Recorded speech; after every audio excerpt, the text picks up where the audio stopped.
الحمد لله وحده والصلاة والسلام على من لا نبي بعده. أما بعد فأعوذ بالله من الشيطان الرجيم. بسم الله الرحمن الرحيم. إنما يخشى الله من عباده العلماء. وقال النبي صلى الله عليه وسلم إنما بعثت معلما أو كما قال عليه الصلاة والسلام. ہم سے تاریخ ہے، تاریخ کا عنوان ہے ہم سے تاریخ ہے، تاریخ کا عنوان ہے ہم. وقت بھی جانتا ہے، وقت کی پہچان ہے ہم. اگر ہم سے الجھو گے تو انجام برا ہوگا. رب کعبہ کی قسم صاحب ایمان ہے ہم. اسٹیج پر تشریف فرما معزز و مکرم حضرات کرام اور سامنے تشریف فرما معزز حکم حضرات اور سامنے بیٹھے ہوئے مہد دارالعلوم حسینیہ کے چمکتے دمکتے ستاروں، السلام علیکم ورحمۃ اللہ وبرکاتہ. اس سرزمین پر کم و بیش 1,24,000 انبیاء علیہ السلام تشریف لائے اور ہر نبی ہر دور میں اپنی امت کو اللہ کی وحدانیت کی طرف بلاتے رہے، اللہ رب العزت کی ذات کی طرف بلاتے رہے. ہر پیغمبر ہر رسول پر ہر زمانے میں احکامات نازل ہوتے رہے، آسمانی کتابیں نازل ہوتی رہی، صحیفے نازل ہوتے رہے. لیکن جب احکامات نازل ہوتے اور ان احکامات پر عمل بھی ہوتا رہا، مگر جب وہ انبیاء علیہ السلام اس دنیا سے تشریف لے جاتے تو بعد میں آنے والے لوگ ان احکامات میں تحریف کر دیتے، کچھ غلط ملت کر دیتے. چونکہ دورات بدل گئی، زبور بدل گئی، انجیل بدل گئی، شریعت موسوی بدل گئی، شریعت عیسوی بدل گئی، شریعت ابراہیمی بدل گئی، اور سب سے آخر میں میرے اور آپ کے آقائے دو عالم فخر مجسم محمد عربی صلی اللہ علیہ وسلم تشریف لائے اور وہ سب سے آخری نبی ہے. آپ کے بعد کوئی نبی نہیں آئے گا، کوئی رسول نہیں آئے گا، کوئی معصوم نہیں آئے گا.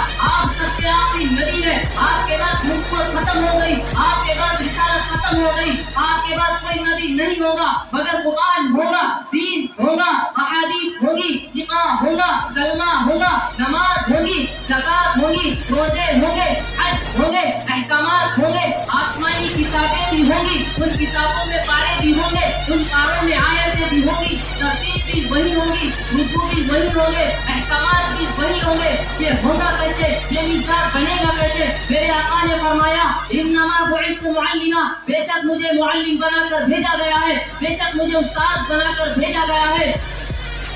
آقا مدنی کی 23 سالہ نبوت کی زندگی بطور مدرس کی تھی، بطور معلم کی تھی. جب آقا دو عالم کے زمانے میں جب آقا دو عالم نے اصحاب صفہ کی بنیاد رکھی اور جب وہ اس دنیا سے تشریف لے گئے تو آپ کے 23 سالہ مدرسے سے فارغ التحصیل طلبہ کوئی ابو بکر صدیق بنا، کوئی عمر فاروق بنا، کوئی عثمان غنی بنا، کوئی علی بن مرتضی بنا، کوئی عبداللہ بن مسعود بنا، کوئی معاذ بن جبل بنا، کوئی زید بن ثابت بنا، کوئی عبداللہ بن عباس بنا. ہزاروں حدیثوں کا راوی حضرت ابو ہریرہ بنا، جنہوں نے اس مدرسے سے فارغ التحصیل ہو کر سند حاصل کر کے ان احکامات کی، اس شریعت کی ایسے حفاظت کے ساتھ ایسے مستحکم طریقے سے امت تک پہنچائے جس کی مزداد، جس کی نظیر آپ تک کوئی پیش نہیں کر سکتا. اگر کوئی مدارس کے کردار کے بارے میں پوچھے تو ذرا انہیں بتائیے کہ اس دور کے جامعہ صفہ سے لے کر آج کے اس دور کے مہد دارالعلوم حسینیہ تک کردار بھی وہی ہے. 1450 سال کے بعد احکامات بھی وہی ہے، قرآن بھی وہی ہے، آیتیں بھی وہی ہے، الفاظ بھی وہی ہے اور طریقہ بھی وہی ہے. اگر کوئی مدارس کے کردار کے بارے میں پوچھے تو انہیں بتائیے کہ آپ تاریخ کا مطالعہ کیجیے. پورے بر صغیر کے اندر انگریزوں نے صدا بلند کی کہ ہم آنے والی ایسی نسلیں تیار کریں گے جو شکل و صورت کے لحاظ سے تو ہندوستانی ہوگی لیکن ذہنیت کے اعتبار سے انگلستانی ہوگی. سنو اس کے جواب میں حضرت مولانا قاسم نانوتوی رحمۃ اللہ علیہ نے دارالعلوم دیوبند کی بنیاد رکھتے ہوئے کہا یہ صدا بلند کی کہ ہم آنے والی ایسی نسلیں تیار کریں گے جو شکل و صورت کے لحاظ سے تو ہندوستانی ہوگی لیکن ذہنیت کے اعتبار سے اسلامی ہوگی. اس کے بعد اگر کوئی مدارس کے کردار کے بارے میں پوچھے تو محمود الحسن شیخ الہند دیوبندی رحمۃ اللہ علیہ کو دیکھے جو تحریک ریشم رومال کی سربلندی کرتے رہے. اگر کوئی مدارس کے کردار کے بارے میں پوچھے تو آج بے شمار تصانیف لکھ کر امت پر احسان کرنے والے مولانا اشرف علی تھانوی کو دیکھیں. اگر کوئی مدارس کے کردار کے بارے میں پوچھے تو دنیا کے کونے کونے تک دعوت و تبلیغ کی صدا پہنچانے والے مولانا الیاس صاحب کو، مولانا الیاس رحمۃ اللہ علیہ کو دیکھیں. اگر کوئی مدارس کے کردار کے بارے میں پوچھے تو مفکر اسلام مولانا ابو الحسن علی ندوی کو دیکھیں. اگر کوئی مدارس کے کردار کے بارے میں پوچھے تو مولانا حسین احمد بندی کو دیکھیں. اگر کوئی مدارس کے کردار کے بارے میں پوچھے تو مولانا انور شاہ کشمیری کو دیکھیں. اگر کوئی مدارس کے کردار کے بارے میں پوچھے تو آؤ ختم نبوت کا دفاع کرنے والے مولانا عطا اللہ شاہ بخاری کو دیکھیں. اگر کوئی مدارس کے کردار کے بارے میں پوچھے تو مولانا یوسف لدھیانوی کو دیکھیں. اگر کوئی مدارس کے کردار کے بارے میں پوچھے تو مولانا مفتی تقی عثمانی کو دیکھیں. اگر کوئی مدارس کے کردار کے بارے میں پوچھے تو آج بھی ہندوستان کی سرزمین پر چمکتے دمکتے علماء دیوبند، ندوۃ العلماء، مظاہر العلوم جو آج تعین و تجدید برداشت کرنے کے باوجود میرے اور آپ کے ایمان کی حفاظت کرتے ہوئے نظر آ رہے ہیں. یہ مدارس کا کردار نہیں تو اور کیا ہے؟